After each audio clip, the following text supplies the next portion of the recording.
Irmãos, então, me detendo um pouquinho mais na questão do que é real, do que é alegórico, ou melhor dizendo, o sentido real de um texto e o sentido alegórico, eu me detendo nesse tópico para frisar que isso é muito importante para um correto entendimento de determinadas passagens bíblicas. Porque se não levarmos isso em consideração, esse tópico, corre-se o risco de até mesmo criar doutrinas equivocadas. Um exemplo muito claro disso é a doutrina do sono da alma. E a base, muitas vezes, para afirmar essa doutrina são passagens em que se usa um sentido figurado da palavra dormir, quando no capítulo 11 do Evangelho de João, o Senhor Jesus vai falar para os discípulos que Lázaro, que já tinha morrido, né, ele estava apenas dormindo. Os discípulos eles não compreenderam exatamente as palavras do Senhor quando disse que Lázaro simplesmente dormia. Tanto é que quando a gente, relembrando o que já foi dito, a linguagem literal, o uso é corrente, o entendimento é claro, mas os discípulos não entenderam. Então, percebe-se que era incomum aquele uso da palavra dormir. E Jesus teve que falar claramente para eles: Lázaro morreu.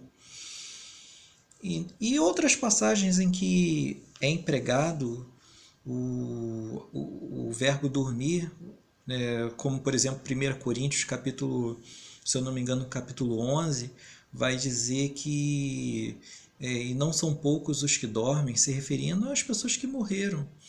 Então, precisamos saber o que é literal e o que é alegórico. Do contrário, vamos fazer uma série de confusões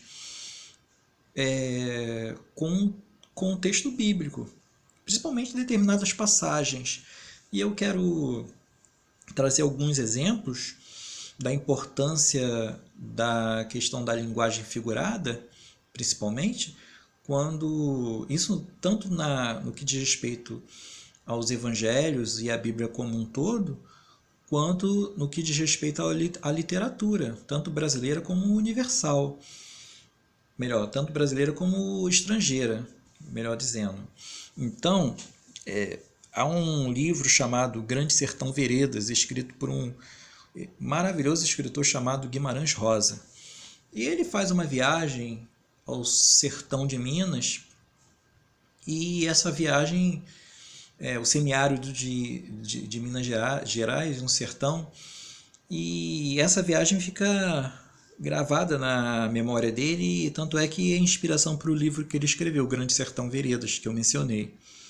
E nesse livro ele vai dizer que o sertão está em toda parte. Bem, aí a gente precisa analisar, porque como os irmãos e os internautas devem ter percebido, que não é uma linguagem corrente e não é literal, é um sentido figurado. O que ele quis dizer quando quando disse que o sertão está em toda parte?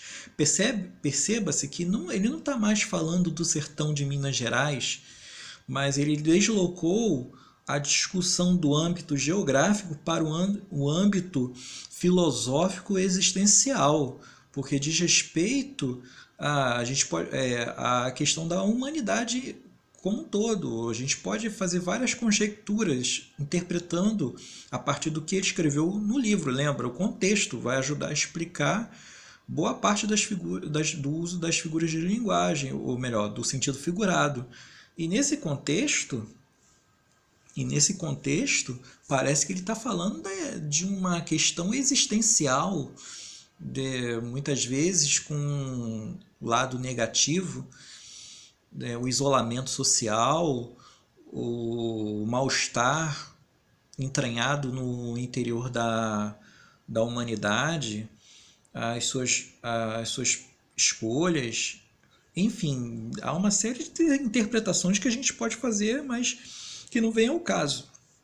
É só um exemplo para mostrar como é importante o uso do sentido figurado. Um outro escritor, um poeta, Álvares de Azevedo, vai dizer: levem o meu corpo e o sepultem na floresta dos homens esquecida. Floresta dos homens esquecida. Que floresta é essa? É uma floresta literal? É claro que não. É o uso da palavra floresta, e ainda mais reforçado dos homens esquecida, lembrando que ele está falando aí do cemitério. Então, levar o corpo dele para o cemitério. E como o cemitério tem um monte de cruzes, elas parecem árvores. E é uma isso no imaginário poético do autor. E formam árvores, vamos dizer assim. E o que acontece? E essa floresta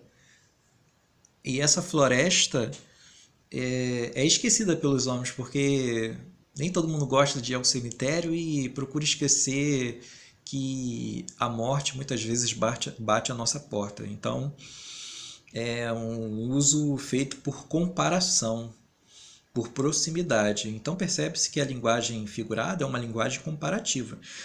Voltando para a Bíblia, percebemos, por exemplo, no livro de Isaías, do profeta Isaías, capítulo 40, quando ele vai profetizar a respeito de um outro profeta que vai anunciar o caminho do Senhor, que é João Batista, ele vai dizer o seguinte: voz do que clama no deserto, preparai o caminho do Senhor, endireitai no ermo veredas a nosso Deus.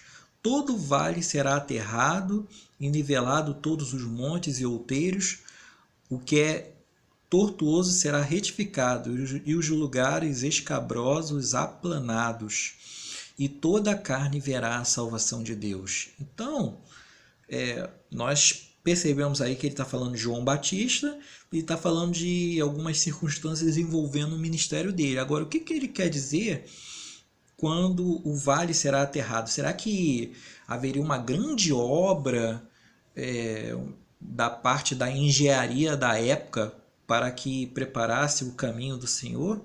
De forma nenhuma, é um uso figurado. Está falando de corações rebeldes, corações que precisavam se converter e estar atentos para aquilo que o Rei dos Reis, o Senhor dos Senhores, iria dizer para a salvação deles, o Evangelho que traria salvação.